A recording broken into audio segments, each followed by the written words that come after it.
সকাল সকাল ছাদে এসে গাছগুলোকে এত সতেজ আর গ্রো করছে গাছগুলো দেখে মনটা জাস্ট ভরে গেল। তাই ভাবলাম তোমাদের সঙ্গে একটু শেয়ার করি। এইগুলো হচ্ছে আমার ফুলকপি, বাঁধাকপি আর ব্রোকলি গাছের কালেকশন। তো এগুলোতে কোনটা কী গাছ সেটা এই মুহূর্তে এখন আর বোঝা যাবে না। যখন এনেছিলাম তখন তো সব আলাদা আলাদা দিয়েছিল, কিন্তু এই যে সব একই গামলায় বসিয়েছি আর চিনতে পারবো না যতক্ষণ না ফল হচ্ছে। কিছু কিছু গাছ জলের জন্য একটু গ্রোটা কম, আর এই সমস্ত গাছগুলো মাথা চারা দিয়েছে, বেশ ভালো লাগছে। আর এনার কথা আলাদা করে আর কি এক্সপ্লেন করবো, কিচ্ছু বলার নেই, জাস্ট দেখে যাও তোমরা।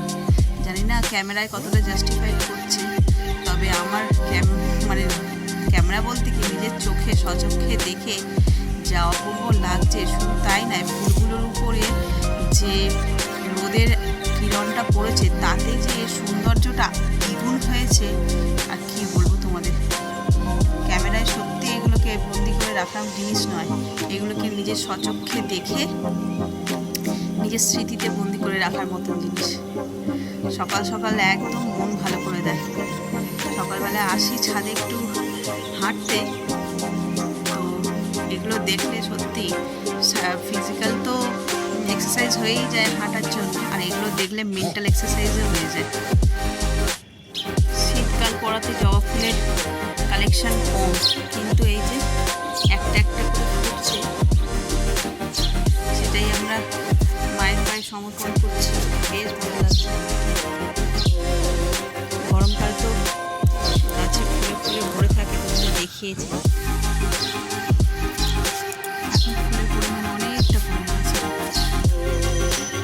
পাতায় ফাঁক দিয়ে একজন উঁকি মারছে। সিজন তো কবে শেষ।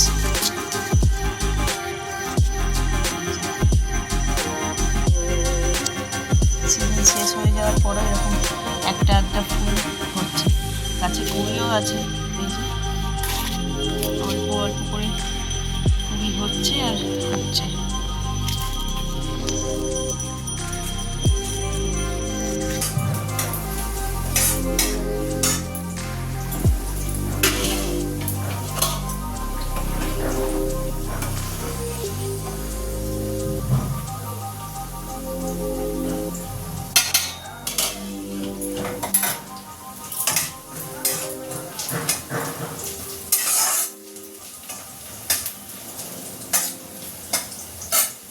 শুভ সকাল বন্ধুরা, নতুন একটা দিনে নতুন সকালে আপনাদের সকলকে স্বাগত জানাই আমার বং উপমা চ্যানেলে। আজ বুধবার, ঘড়িতে বাজে 9:20, অনেকটাই বেলা হয়ে গেছে। রান্নাবান্নাও আমি এগিয়ে ফেলেছি খানিকটা। ভাত অল্প একটুখানি বাকি আছে। ভাত হবে, ডালটা ফোড়ন দেবো। আর বাজার থেকে আজকে তেমন কিছু আনায়নি, তার কারণটা দেখলে, দুদিন ধরে মাছ এনেছিল, সেই মাছ এই কত বড় গামলা দেখছি আমরা, হাতে চাপা পড়ছে না, হাফ গামলা মাছ। সবই ওই জ্যান্ত কাতলাগুলো, তো ওইগুলো তো আর ঝোল হবে না। ওইগুলো দিয়ে আজকে ভাবছি একটু কারি মতন বানাবো, ঝাল ঝাল করে, ধনে পাতা, টমেটো এইসব দিয়ে। তো এই আপাতত রান্না। আর আগের দিন হয়েছিল চিলি চিকেন, তো চিলি চিকেনে গোটা মুরগি কিনেছিল, তো তার স্টমাক, গলা এরকম খুচরো যে পিসগুলো হয় সেগুলো দিয়ে চিলি চিকেনে দিইনি, তো সেগুলো রয়েছে, সেগুলোকে একটুখানি বেশ ঝাল ঝাল করে কারি করবো। তো এই দেখো, তখন তো জলে ভেজানো ছিল, বুঝতে পারোনি কত মাছ। চলো এবার এগুলোতে একটু নুন হলুদ মাখিয়ে নিই, মাখিয়ে আর একদম গরম তেলে এগুলোকে একটু ডিপ ফ্রাই করে ভাজবো, ভেজে তারপরে রান্না করতে হবে। অনেকটা মাছ করে তো নিচ্ছি, কিন্তু কে খাবে কে জানে। চলো তাহলে মেখে নিই। এই যে মাখা হয়ে গেছে, এবার ভেজে নিই। তেল গরম হয়ে গেছে, এবার আস্তে করে মাছগুলো সব ছেড়ে দেবো।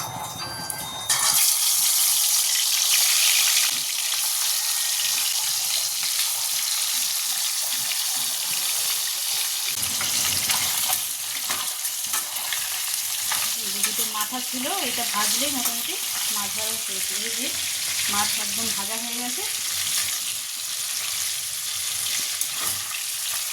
ওইদিকে আমি এই কড়াই মাছের ঝালটা করবো বলে পুরো মশলাটাই রেডি করে নিয়েছি। এই দেখো মাছের ঝালটা একদম রেডি হয়ে গেছে।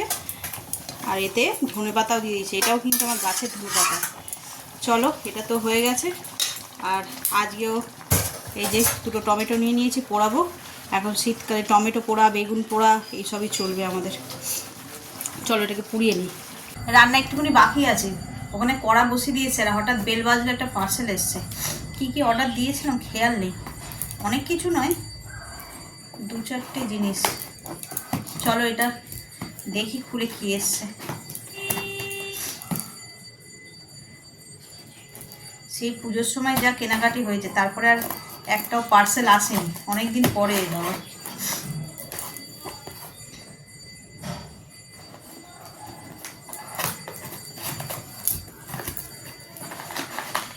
ও অনেক কি না কি এসেছে, ফেস ওয়াশ, এটাই ব্যবহার করি। একটা পেয়ের জন্য কত বড় একটা বাক্স দিয়েছে দেখো না।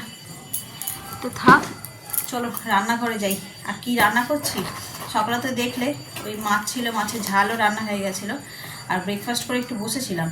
আর এখন করব ওই যে বললাম চিকেনের সেই স্টমাক, গলা, তারপরে ছোট এমনি কি বলবো বুকের যে মাংসগুলো হয় না বেশি হাড্ডিওয়ালা, ওগুলো সব রেখেছিলাম, ওটাই এখন কষা করব। তো চলো। এই যে দেখো একদম অল্প একটুখানি আছে, এই কটাই একটুখানি কষা করব। কড়ার তেল গরম হয়ে গেছে।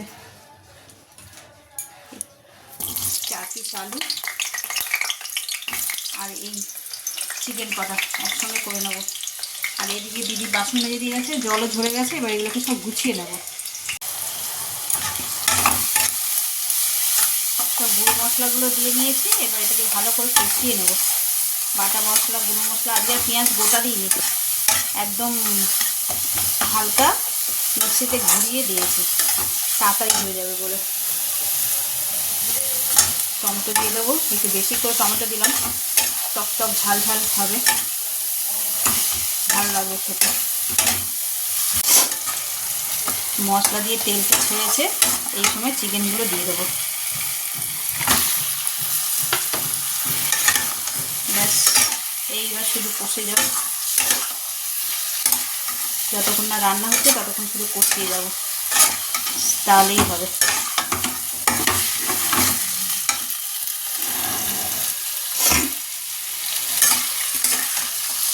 অনেকে না এই পিসগুলো খেতে এত বেশি পছন্দ করে, যেটা বলছিলাম, অনেকে না এই পিসগুলো খেতে এত পছন্দ করে, মানে এই দিয়ে এক থালা ভাত খাওয়া হয়ে যাবে। আবার অনেকে আছে যারা এই পিসগুলো দেখলে একটু নাকটা ছিটকায়। তো আমি হচ্ছি পছন্দের দলে, খুবই পছন্দ করি, কিন্তু ওই আলাদা করে এগুলো কিনে এনে রান্না হয় না। যখন গোটা মুরগি আসে তার সঙ্গে তো এক পিস ওই স্টমাক আর গলা তো থাকবেই, তো সেইটা আমি নিজের পাতেই নিই, এই হচ্ছে কথা। তবে আমার ছেলে বর দুজনেই পছন্দ করে। চিকেনটা একদম রেডি হয়ে গেছে, বুঝছো ঠিক কালার এসছে, একটুও জল দিইনি, পুরো কষিয়েছি। এবার এতে দিয়ে দেবো একটু গরম মশলা, শাহি গরম মশলা দিয়ে দিলাম, ব্যাস একদম রেডি। আজকে এটা দিয়েই ভাত খাওয়া হয়ে যাবে।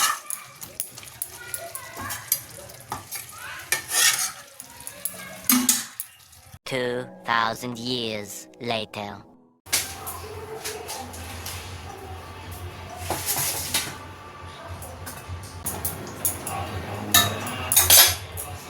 Good evening. সন্ধেবেলায় চলে এসেছি রান্নাঘরে, যে টিফিনে বানাবো পাস্তা, সেই জন্য দোকানে গেছিলাম, এই দুটো পাস্তা মশলা নিয়ে আসলাম। দোকানে বলতেই পাশের বাড়িতে। অনেকদিন পাস্তা খাওয়া হয় না, এই শীত পড়েছে না, এগুলো শীতকালেই বেশি ভালো লাগে। এখানে এই যে তোমাদের দেখাই, এই দেখো পাস্তা আর একটুখানি কর্ন একসঙ্গে জলে বসিয়ে দিয়েছি। এখানে ভেজিসগুলো কেটে নিয়েছি, আর সব সস টস দিয়ে এটা রেডি করবো। দেখো সবজিগুলো সব ভেজে নিয়েছি, ওই যেভাবে চাউমিন করি ঠিক সেইভাবেই ঘরোয়া পদ্ধতিতে করি। আর গোলমরিচ আর এই যে পাস্তা মশলাটা, ম্যাগি মশলা, পাস্তা মশলা না, পাস্তা মশলাও মার্কেটে অ্যাভেলেবেল, ওটাও পারে, কিন্তু আমি বরাবর সেই এটা দিয়েই করি। এবার দেবো চিলি সস, একটু স্পাইসি করে বানাবো। মায়ের মুখে কিচ্ছু ভালো লাগছে না, যাই খাচ্ছে তাই বলে ভালো না, মানে ভালো না মানে মুখে ভালো লাগছে না। একটু টমেটো সস,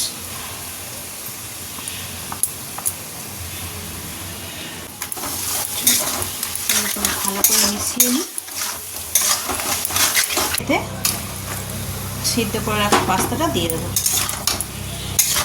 কর্নটাও একসঙ্গেই সিদ্ধ করে, কর্ন আর আলাদা করে ভাজার কিছু নেই, তাই আমি একসঙ্গেই বয়েল করে নিয়েছি। এই দেখো কি সুন্দর দেখতে হয়েছে, এটা একদম রেডি। এর একটু ফিনিশিং টাচটা দিতে হবে, সেটা হচ্ছে অল্প একটু চিলি ফ্লেক্স দেবো আর একটু হার্বস দিয়ে দেবো।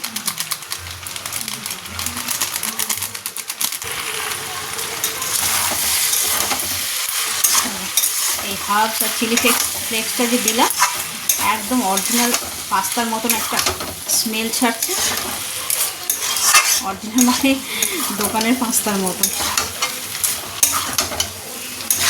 চলো এই গরম গরমই এটা খেয়ে নিতে হবে, ঠান্ডা হয়ে গেলে একদম ভালো লাগবে না।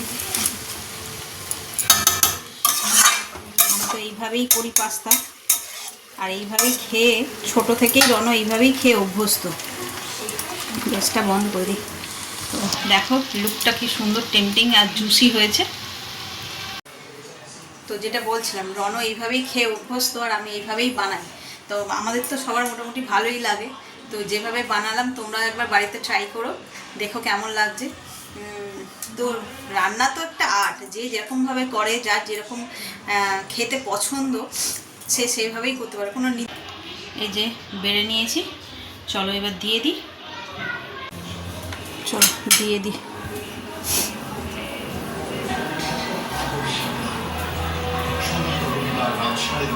এনো মা পাস্তা, কোনটা শোনো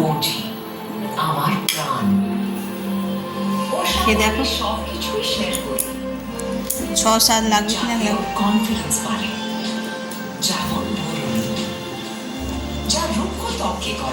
নুন লাগবে, ঠিক আছে। আর সেই দোকানে ওই লুজ পাস্তা এনেছে তো, এগুলো একটু অন্য রকম। খেয়ে নাও, আমায় দিয়ে দিই।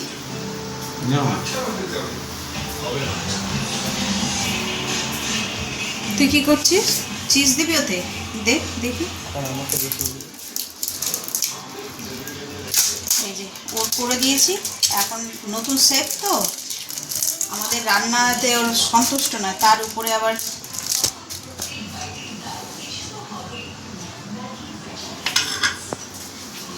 এইটাকে এবার এই যে মাইক্রোওয়েভ দিয়ে কতক্ষণ,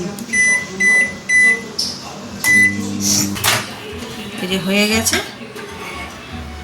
দেখি কেমন লাগছে। আর একটু হতো মনে হচ্ছে, গরম, হ্যাঁ এটা একটু হতো না, হ্যাঁ ঠিক আছে, দেখে খা। তো চলো ওদের তো দিয়ে দিলাম, আমি আর এখন খাবো না, এত বেলায় ভাত খেয়েছি না, দেখো হাঁ হাঁ করে পাখাটাকে চালিয়ে রেখেছে। আমি রান্না করছি, আমার এত গরম লাগছে না, ওদের ঘরে বসে বসে শুয়ে শুয়ে গরম লাগছে। আবার চলে এসেছি ব্লগটা এন্ড করতে। তো সন্ধ্যেবেলার পর থেকে তেমন কিছু ব্লগ করা হয়নি, আর তেমন কিছু করিও নি। আর করিনি বলতে কি, এখানে টিফিনটা খেলাম, টিফিন খেয়ে দিয়ে সোজা চলে গেছিলাম ছাদে। সেখানে গিয়ে বেশ করে হেঁটেছি, তার কারণ বিকেলবেলা যে ছাদে যাওয়া হয়নি, ঘুমিয়ে পড়েছিলাম, একটু দেরি হয়ে গেছে। তারপরে এসে সন্ধে দিলাম, চা করলাম, তারপরে এই পাস্তাটা করবো বলে সেই জন্য আর উপরে যাইনি আজকে। তো এই টিফিন খাওয়ার পরে আর তেমন কিছু কাজ ছিল না দেখে গেছি, গিয়ে একদম পুরো টানা 45 মিনিট হেঁটেছি। বেশ ভালো লাগে, শীতকাল তো অত গরমে কষ্টটা কম হয়, সেই জন্য বেশ ভালো লাগে। তো চলো এখন খাওয়া দাওয়া হয়ে গেছে, এবার শোয়ার পালা। তো ব্লগটাকেও এই পর্যন্তই রাখছি। যদি কিছু ভালো লেগে থাকে তাহলে please like, comment, share and subscribe. সকলে ভালো থাকবেন, সুস্থ থাকবেন। আগামীকাল আবার একটা নতুন দিনের সঙ্গে দেখা হচ্ছে। Good night.